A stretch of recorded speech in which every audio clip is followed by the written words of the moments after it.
Hotep, Yosakos, Dagon, Deep Ones, Dogon, Great Old Ones, Great Ones, Shangamam, Osa, Avas, Ovas, Ivas, Awas, Thunderdog, Carnetta Unra, Henry, Sunbear, Shidi, Thunderbird, Sepra, Aim, Farur, Pepper, Shakna, Aina, Da, Jesse, Kelra, Naxar, Todd, Jesse, Malkuth, Epimetheus, Prometheus, Titans, Gaia, Rhea, Venus, hold on 1 minute. Kronos, Aether, Helios, Jupiter, Helios, Mars, Mercury, Diana, Ceres, Ptah, Anpu, Neptune, Aset, Amenthar, Osar, Kinti, Kinti, Urti, Combs, Kudumi, Hilaron, Natan, Tahuni, Ravini, Shani, Shiva, Kali, Ramachandra, Indasuda, Sita, Hala, Lakshmi, Gensia, Kapagade, Yamawalawedo, Rasha, Ricket, Bakaman, Adangweti, Ogumaredi, Ogushengo, Urzulu, Edowedo, Azaka, Alapi, Watala, Oduruma, Orula, Ogun, Burun, Ojun, Yiminga, Arikoku, Oya, Ojosi, Olakun, Babaluwaye, Ife, Loa, Boo, Du, let's see, Inanna, Sophia, Hera, Hercules, Dionysus, Gorgon, Medusa, to all gods known and unknown. Hemmitt family, Shaw family, David family, my mate's family, all my family members, 1, 2, 3, start calling out your family members. 1, 2, 3. Ashe, Ashe, Ashe, Ashe, Ashe, Ashe, Ashe, Ashe, Ashe, Ashe, Ashe, to all gods known and unknown. Ashe, to all ancestors known and unknown. Ashe. Okay, we're going to dedicate this lecture. Let's see. Who should we dedicate this lecture to? Somebody special. Kwame Ture. Kwame Ture. Just passed this morning. He did? Yeah, it was on the internet. Kwame Ture. Kwame Ture. Right. Well, you know what? That's good. The brother made the transition. You need to be fucking around on this miserable ass place no way. So that ain't nothing to be sad about. That's to be happy because you don't have to shit, piss, eat, sleep, or do none of this bullshit that we have to do down here. So the brother is free. You see what I'm saying? Plus we can use that brother, and so it's more fitting that he passed the day that we got the lecture. You see what I'm saying? Than any other day because we can give the right shout out and send out great energy. As you know, Kwame Ture, and the people that don't know that, that's formerly Stokely Carmichael, which was one of the greatest brothers in the actual struggle that we know of. So we got two in 1998. You know, John Henry Clark, and also Kwame Ture, which is huge. Those two are huge. We're not just talking about some people that just starting out. We're talking about some big brothers and sisters. But I'm talking about, you know, we lost Amos Wilson. You know what, 95 or 96? I think it was 96 and all, you know, and his book that just came out for the political thing is probably one of the great works dealing with that blueprint of black power. So it's good that it's good that he made the transition because the simple fact that there's another brother named Lister Middleton. You probably know him from Columbia, South Carolina. He's on ET, and all the scholars used to go on his show. He's probably, and the show was so good until basically it became the definitive show for the whole country on public television. You probably see, brother, he died in like 97. Lister Middleton and all this type of stuff. So it's another brother we give a shout out to. But we dedicate this lecture to Kwame Ture, and that's good also. So we give a good ashe. Ashe. Yeah. Also, we want to say that one of the great teachers is coming. Brother taught me meditation, and his name is Brother C. Freeman L. That's been in this thing for like years. And he will be here, what day is that? December 11th and 12th. It's a Friday and a Saturday. So you all need to come out and see this particular person because he's considered an elder now just by, not only by age but also by knowledge. You know, he's in his early 60s, but, which is not really that old, you know what I'm saying? But he's got some great things based on astrological aspects of the Bible, more science, astrological aspects of Hemmitt, Kundalini raising techniques, meditation techniques, all types of things based on the metaphysical realm. So this is a brother that you all need to come out and see. Who is his name is Brother C. Freeman L. C. Freeman L. He was here about 4 years ago for the people that remember him. He was here about 4 years ago. So you need to come out and see him on what day is that? December 11th and 12th. It'll be happening right here at the Career Development Center. Right. So that's especially if you want a lot of questions based on certain shortcuts and stuff based on Kundalini raising techniques and different things like that, different chakra opening techniques and all. He's got a combination of different things: the yogic system, the Sufi system, the Egyptian system, different mantras and stuff. So therefore, he believes in taking about 500,000 methods and shit and getting the shortcut. He called it the spiritual greedy. So any little shortcut you can get, which in actuality it's not really a shortcut because we're in the quickening period. So it don't take no long, drawn out years and years because you don't have no damn years. You got now. You see what I'm saying? Because if you got too long, if you got 10 years, you won't be around to see this day because the cracker is gaining. So it's either him or us. One thing he has made up his mind that he's going to try to survive. If it takes killing every Negro he can. But then again, we understand that that's not going to happen for the simple fact that we telling him to bring it on for the simple fact that we got our powers back now. You just got to realize that you do have it. That's why you've been having these particular meetings. Because the ones who are to come ain't no motherfuckers out in space and stuff. Because those ones are against you. It is the ones down here. Those are our particular children, and they feel like the gods of the old cycle don't want the doggone gods of the new cycle to rise up. They want to continue ruling. So they're on the side of the government. Even William Bramley said that in his book, Gods of Eden. But for the people that need more accurate texts as far as going back to ancient texts, we got a lot of that stuff too. Whole hundreds of papyruses dug up in 1945 to tell the whole story. A whole story. They held on to these papyruses up until 1977. And so we got that particular information. So we're not just talking about a whole lot of stuff where I just come up and just making up stuff and can't back the shit up. So we actually literally have tons of stuff that's coming out of the Coptic text, different things and different cosmologies that explain a lot of things, because what happened was that the last temple to close in Hemmitt was the temple of Isis or Aset at Pele, when Justinian closed that one. But before it was closed, they understood they had about 100 years to start translating papyri or papyrus into Coptic and into Greek. So a lot of your stuff that you think is Greek, it was translated by the Kemetic priests. Because the Greeks couldn't understand what the hell was going on. How they gonna translate some shit? In order to translate something, you gotta understand it. So what happened was, a lot of this stuff was translated. It was translated by the Kemetic priests. And in the temple of Aset, the last couple of 100 years of it, that's what it was actually doing. So some of these pieces didn't even come from the Library of Alexandria. Some of these pieces was translated, and later on, because they understood prophecy, they understood that the language would actually die.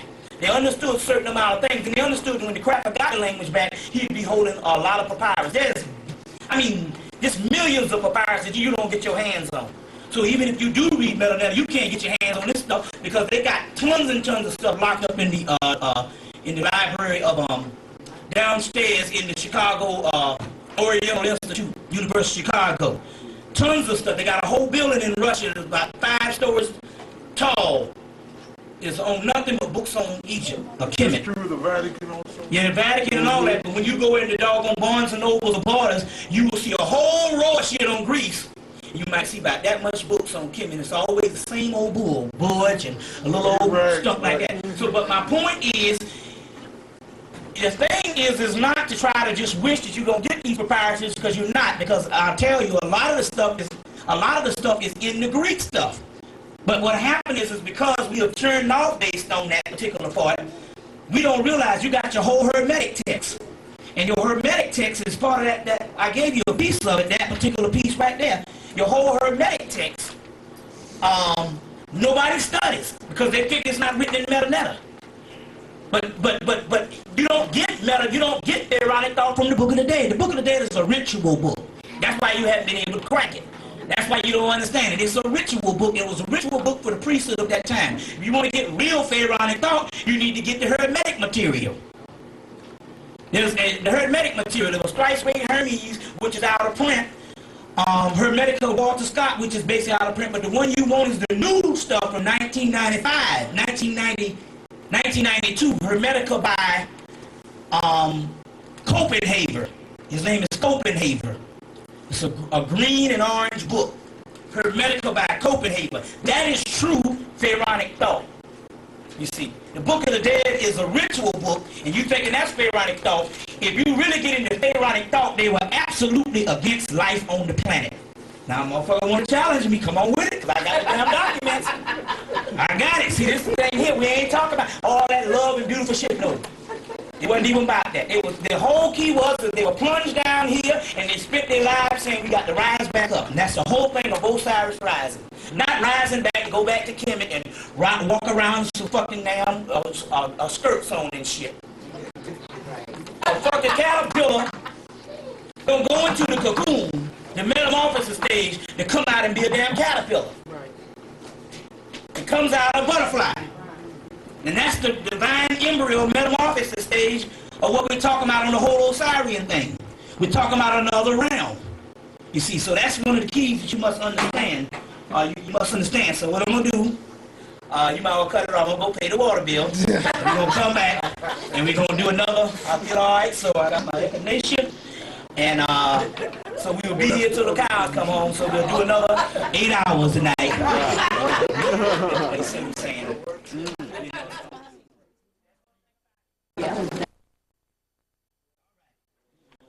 There's a good paperback out in the science fiction section on clones. Just go to the science fiction section, and it's called, it's a book on clones. But it's several authors writing on cloning. But the information is not fiction. That's the way they put out stuff now. But you can find it at Barnes & Nobles or Borders. It's just a white book with blue letters, cloned. I can't think of the person. I had my pad that had the actual person on there, the actual people's names. But you need to get that particular book. Also, let's see, there's a plastic bag. I had, let's see. You need to get that particular book. Also, what they're doing, I don't know, but all over the country, white people are buying up black funeral homes. Have you heard about this shit? Yeah. But what's happening here is they're buying up black funeral homes because the way they see it is some of your, if you got a lot of black people that live past the age of 60, they feel that this is a stronger stock of people that if they live past the age of 60, ain't nothing gonna kill them no damn way, because anything that would have happened to them would have happened already. So they understand that there's a real strong gene stock or whatever the deal is, and what they want to do, they don't want that type of melanin going to the damn grave. So literally they are buying these funeral homes so they can take all that genetic material out, because genes is the hottest shit on the market. And that's one reason why they're actually doing that. Why they're actually doing that at this particular time. Another thing is, and I hate to say this, but your churches, I hate to say it, are government. We know that they're government owned and operated by the 501c3 law, tax exempt, which means that they are a ward of the actual United States government, even if they don't know that they are a ward of the United States government. You see what I'm saying? Based on the 501c3 law.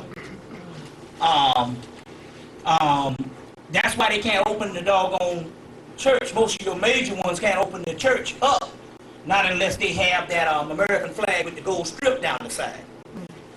Also this, that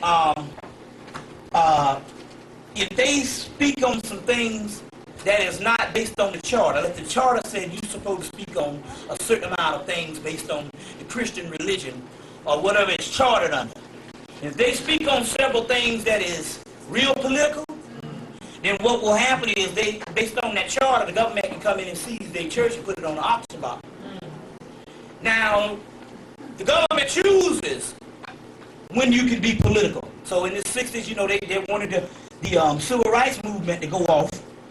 So the government wanted the civil rights movement to go off, so therefore they chose to be political, because the civil rights movement was actually a government invention. Now, what happened was, and let me get into this, two factions. One of the factions is, or two factors. One of the factors is that your first civil rights movement was started with Adam Clayton Powell and your boys in Harlem. But they understood based on the Harlem Negro. It had a little bit of history with the Harlem History Club and that whole Schomburg thing and all that. They didn't want them to break out with this so-called civil rights movement for the simple fact that they would put another spin on it. You see what I'm saying? And it would have led into some form of revolutionary process. So the key is to get something counter-revolutionary. That's one factor. The other factor is that Honorable Elijah Muhammad and Noble Drew Ali were strong, but especially the Honorable Elijah Muhammad at a particular time, because they had a brand new, bright, young person that was pumping up the doggone system in the 1950s called Malcolm X. So in order to do that, they had to make a person that is a counter-intelligence agent, or what you would call a counter-revolutionary agent, and therefore they were at a loss. They didn't know what to do. But the British intelligence said, hey, listen, we almost damn near got killed in India with all them people over there, but we were able to get out untouched. Basically, because we put the Gandhi thing together, and Gandhi was a doggone government agent for the British intelligence. Wow. And the nonviolent thing was all set up by the British intelligence and the Illuminati. So they said, well, listen, we were successful with Gandhi a couple of years before. Why don't you get a particular person that we can train and give him the teachings of Gandhi? And so therefore the nonviolent and this whole bullshit, this civil rights bullshit, we can use as a counter-revolutionary force and a revolution, you know, a counter-revolutionary and a double agent. Or you see what I'm saying? And they chose somebody young and charismatic, Martin Luther King, and trained him on the whole Gandhi shit. You saying that Martin Luther King was Martin Luther King was a government agent. Don't let nobody bullshit you. Why is it that the only black leader they give you now is Martin Luther King? You would figure we are a world-class damn people. 40, 60 million people, and that's a conservative estimate. You figure out of 300 years here that they can't find but one person, Martin Luther King, that they keep pumping over and over, but he was a government agent. There was a spiritual seer. A woman had a spiritual vision somewhere in the 60s, and she saw what was going on. So she went to one of his meetings and tried to stab his ass, and stabbed his ass. And the reason why the woman stabbed his ass, because she saw a spiritual vision that this motherfucker wasn't right. And they trained him with the nonviolent shit based on the Gandhi thing, as a counter-revolutionary against based on the Malcolm X thing. And basically, as long as Malcolm stayed living, they were going to use him as this counter-revolutionary type figure against Malcolm, and also to shut down the Harlem and the New York side of that whole Adam Clayton Powell thing. As well as they didn't let this boy in Mississippi get in on this shit. There was a black guy in Mississippi. It wasn't because he was moving into the economic area there. Yeah, and there's a lot of things. So what it is they say, if we're going to we understand that sooner or later we got to merge our slave into this particular. Now, I'll explain why this had to be, why the civil rights movement had to be. Two reasons. So they say, but if we're going to do it, we are the ones going to do it. So we will give them a leader. Control. Yeah. Control. Now, one of the keys is they had shut black people out out of American society since 1865. Because the last time we were massively employed, where everybody worked, was slavery. But they needed to make a new kind of slave. See, even with the black colleges coming from Wilberforce University and Lincoln University and the 130 black colleges, they were still incompatible because they only let you be teachers and preachers. That's right. At that particular time. So therefore, they said, we got to take this slave and make this slave a technological slave that can go into the modern era, starting around the late 60s and 1970s. So in order to make a person that way, they had to integrate, because at this particular time, all the secrets that they stole from black people, they could no longer steal secrets from black people and inventions from black people, not unless they got black people in the damn workforce. So instead of stealing the inventions from you, they can get them from free. They pay you $20,000 or $15,000 back then, and you hand the shit to him on Monday morning on a project he told you to complete, and they get all the black secrets for free. And corporation can go into a high technological force based on they got the damn black slave educated and trained to give you, because they understand by us being creative and melanated people that we would invent so many things. Right. So therefore, half the inventions they said, well, we got most of the inventions from slavery on up to like 1965. But what we want to do is we get into this computer age and all this other shit, and we need the black man's input on that shit too, as well as the space age. So therefore, they had to take a slave and make a slave a higher technological type slave. You see. And so as a result, they had to move us into the workforce, but in order to do that, black people were segregated. So you got to doggone integrate, because the best way to keep you in a hole is to get down in that hole with your ass. See what I'm saying? Plus they understood, and they knew this was a wealth of talent, because based on segregation, rural areas, poor conditions of the schools, no heat, secondhand books, and all this type of stuff, and they still produce people on the same level out of high school as the people that went to private schools and Ivy League shit, out of high school and college. That's right. Still today. And they said, we must stop this. So therefore, the whole thing started back into the 60s, because they also understood that if Malcolm X was the only voice out there at that particular time and didn't have another person to counter that, you see what I'm saying, then it might be all over. And they thought that he was the Messiah. That's why they worked round the clock to kill him. But they remember the first person to take on the struggle was Ralph David Abernathy. But he was too old. He had already was established in his church. He was well up in his 30s. He was established in his church. He was, he already was established. So they needed a person that was younger and was fresh out of school. Yeah, right. And so they got Martin Luther King. And as a result, any government operative of the CIA, FBI, and intelligence agents that work diligently with the government to achieve a goal and objective is rewarded. So therefore, one of the most racist presidents in the damn world signed his goddamn holiday. Yeah. Reagan. Right. Of all people. Yeah. But the holiday was a congratulations on a job well done. You see? Because based on the York Rite Scottish Freemasonry, they had to put black people back into slavery. So black people entered back into slavery. It's just a no more advanced form called the corporate world. You see what I'm saying? Because the whole key, as a result of us going back in there, black entrepreneurship suffered. Because in segregation, we had it all. That's right. Right. Every single faction, doctors, lawyers, barbershops, funeral homes, movies, and everything. Hastings Street here in Detroit. And as a result, they killed the whole black economic faction. And they killed literally black America, and they used one agent to do the shit. So now they're raising him up as the Messiah.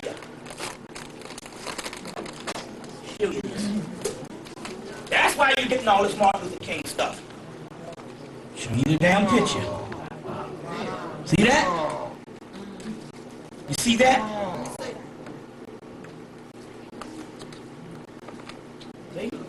As the Messiah. The Black Christ. As the Black Christ. Because also they understand there's a certain amount of energy that goes with a black person. So therefore, they understand that this is their Messiah. They take his laws and use his teachings. But it's funny how all you can get now is just this damn obsessed with Martin Luther King. With Martin Luther King. And his sons are the weakest example of black leadership ever. If I was Martin Luther King's son, shit. I'm just saying, even though he fucked up, just the image to go behind it, you couldn't stop my ass. They would literally have to kill me, so be it. These folks are just, you know. And Coretta Scott King, she got the same look as she did when they had the funeral. She go walk out that same goddamn crying ass face and shit. Because she became what is called a professional widow. And they sold the King Center to the state of Georgia. And that whole thing, and you go down to Atlanta, you see this King Center, you will see nothing but white people down there now. White and Japanese and all that kind of shit. Now to let you know I'm not bullshitting, oh that you wrong, brother. Okay, I'll show you how wrong I am. White men don't do shit out of pocket just to be doing it. Now, you got a Martin Luther King drive up here? Oh yeah. Now every city has a Martin Luther King drive. Like Chris Rock said, wherever you are on Martin Luther King, you know there's some violence going on. Now, every city has most cities where blacks is heavily populated have Martin Luther King drive. Now, this is the key. But all of Martin Luther King drives across the United States is modeled after the Martin Luther King Drive in Atlanta, Georgia. The famous Martin Luther King Drive, because that's where he was from. Now, this is the key. If you get on Martin Luther King Drive, first of all, if you get on Martin Luther King Drive, one, it turns into a damn highway leading out of Atlanta. The other one, if you take it and you get on Martin Luther King Drive, and you think I'm bullshit, all you got to do is go down to Atlanta and get on Martin Luther King Drive and drive until it ends. And guess where it ends? It ends in the Confederate graveyard. It's a bitch now. The famous Martin Luther King Drive that all the other ones are fashioned off of ends in the Confederate graveyard. Anybody got something sweet? Anything sweet? I need something sweet. Yeah, I need the candy too. I need a boost. Yeah, I need something. Oh shit, you got those. You got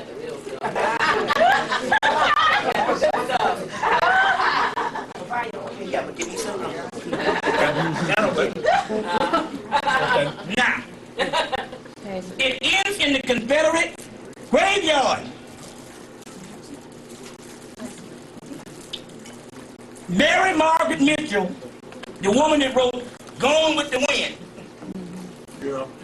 is buried in that graveyard. Now remember, Atlanta is the seat of the Confederacy. And the main Confederate graveyard in the middle of downtown Atlanta, little off, Martin Luther King Boulevard starts in the graveyard. It starts in the graveyard, excuse me. You see. So here's a man who's so dear and close to them. And you figured he was for black people. Why was the Confederacy, the Ku Klux Klan, the whole shit, so dear to this day, put this man in the mess like that in their graveyard if he wasn't a government agent? Yeah, he tried to turn around at the end time, but you know, Mr. Boulay ass got his ass killed. That's it. But you can't goddamn make no deal with the devil. You see. But he fucked black people up to this day. Some of our people today is messed up based on this civil rights bullshit. And every time you try to rise up to a certain level, the white man throw that non-violent and that civil rights bullshit in your damn face. What's that?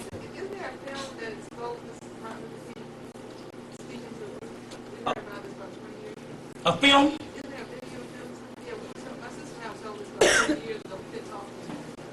Oh, it might be. We were told there was a film when he speaks and exposed himself. It might be, but I'll put it this way. These are Buddha. Honorable Elijah Muhammad met Master Farad Muhammad in 1931.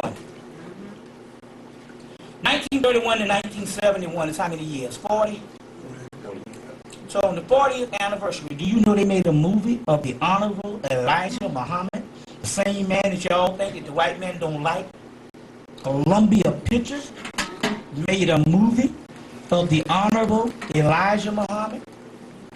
And not only did they make a movie, what you had, not only did they make a movie, what they did do is the #1 star at the time in 1971. They got to play the movie with Sidney Poitier. This movie is an obscure movie. Most people don't know about it. It's called Brother John. It's called Brother John. Go back and look at the movie Brother John. You can rent it in some places don't carry it. And it is the life and times of Honorable Elijah Muhammad, which they mixed in Master Farad Muhammad also too, you know. Sometimes I took a lot of stuff to pump myself up. You know, all them herbs and all that energy shit. And then what happens is that stuff, man, you start shaking, man, because it's like, you know, you gotta get something sweet. Just to balance it and all. So, but anyway, they made this particular movie on Honorable Elijah Muhammad. Now, called Brother John. Remember that. There's in the Bible, in Isaiah 45, chapter 3. Isaiah 45, chapter 3, you will see, I will give you the treasures of darkness. So if they're telling you to turn from the dark side, why is it that darkness is a treasure? What's that, brother? Hey, brother, I hear what you're saying. I want to know, you said King, the Yeah. Civil Rights Movement started.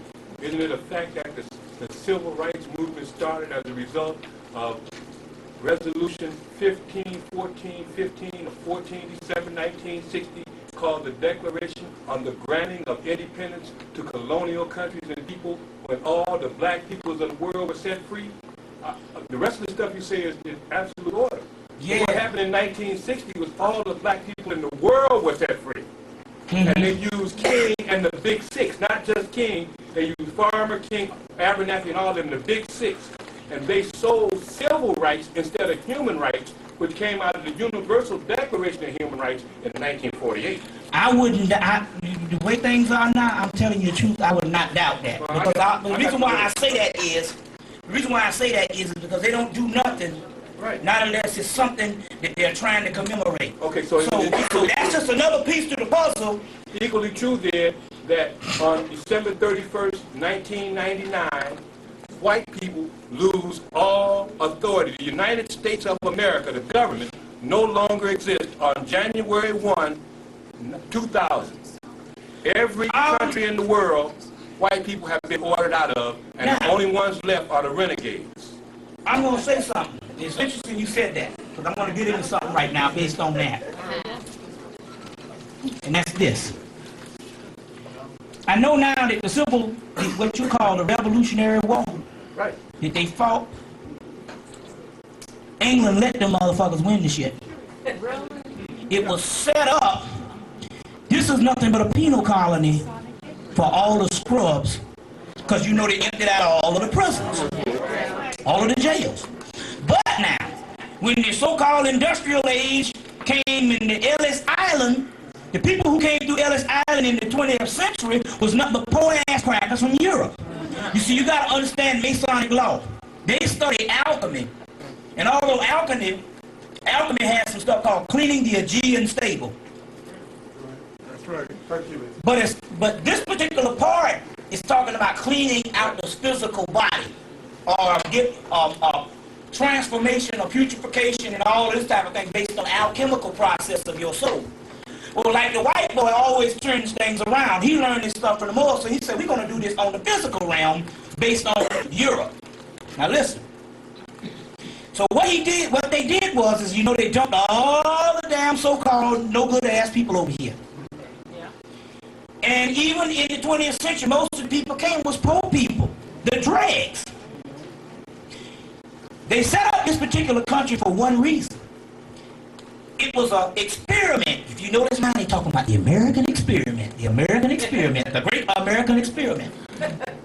You got to understand, everything he says is in codes. That's why your ass, when you go up in the court, because you don't know the terminology of the codes, you always suffer. But they say ignorance of the law is no excuse. Now, this is very interesting, because this has a lot to do with the 2000 and all this type of stuff that's going on. But what about slavery? Well, I'm going to get into that too. Listen.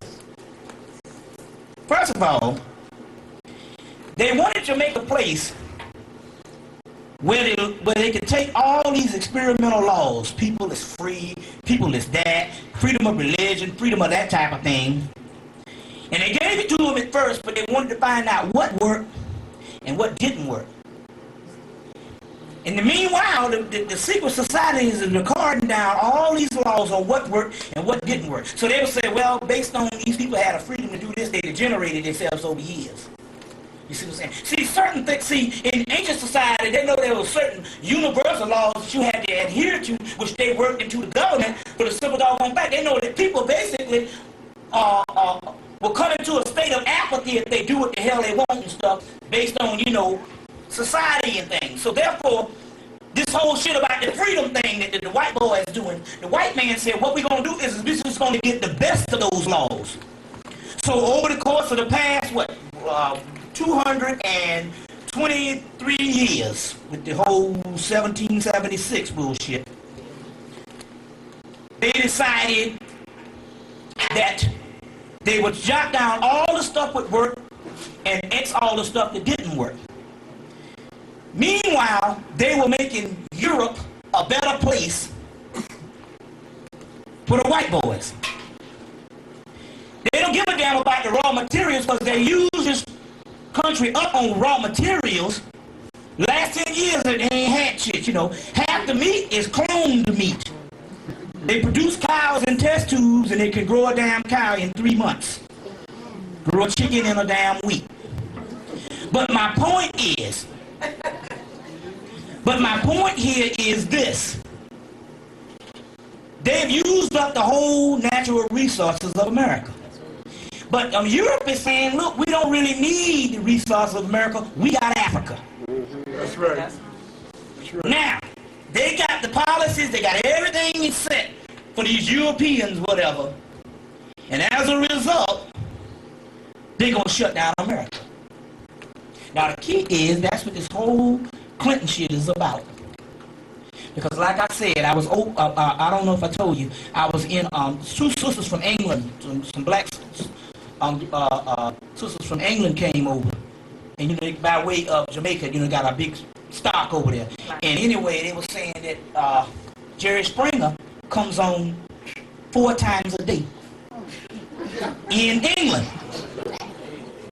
But if you notice Jerry Springer, you got white people acting like damn fools. It's embarrassing. Hell no, I think the white people act worse than the black people.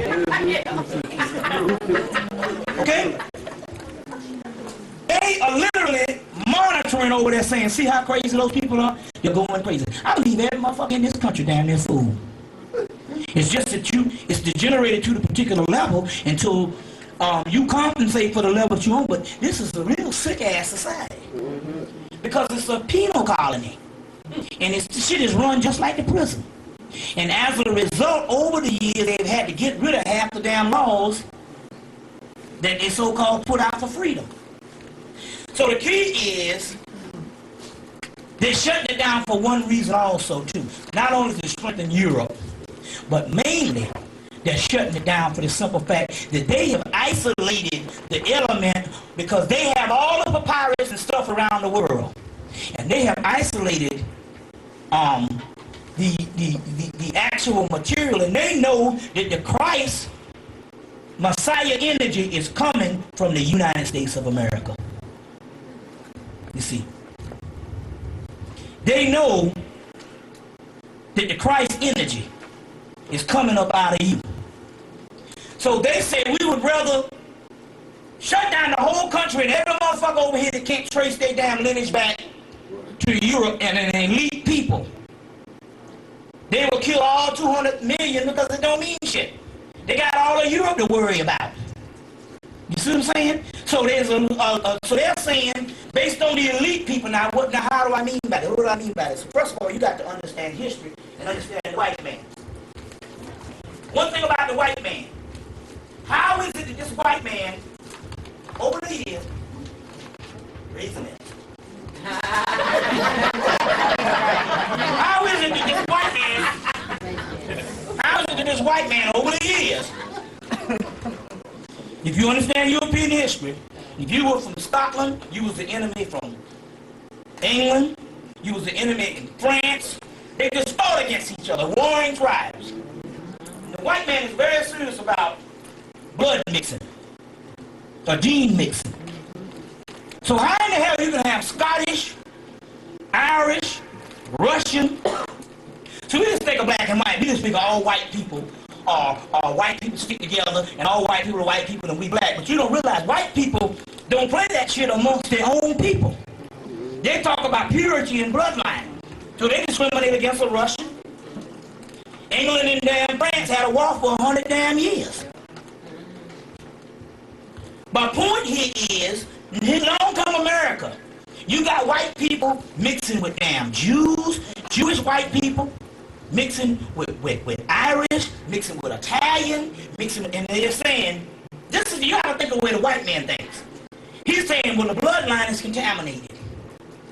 This shit is about Anglo white supremacy rule of the earth. You see what I'm saying? So therefore, based on America, they're saying based on this melting pot, and you throw little niggas up in there and some Native Americans and shit, you know, this shit got to go. Now I'm going to show you something to prove my theory right.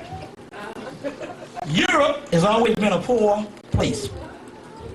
The biggest slave traders in world history was the British. But why, if they were the biggest slave traders in world history, why is it that they didn't put slaves in Europe? You thought about that? You ruled the seaways for what, 200-300 years, 200 years at least? Right. After you took it from the damn Portuguese? And you mean to tell me that you don't populate Europe and make that? You see? But the whole key was they put it over here based on experimentation, you see, as a workforce to build this particular machine up. And half of the damn laws and stuff was based on the experimentation of the original people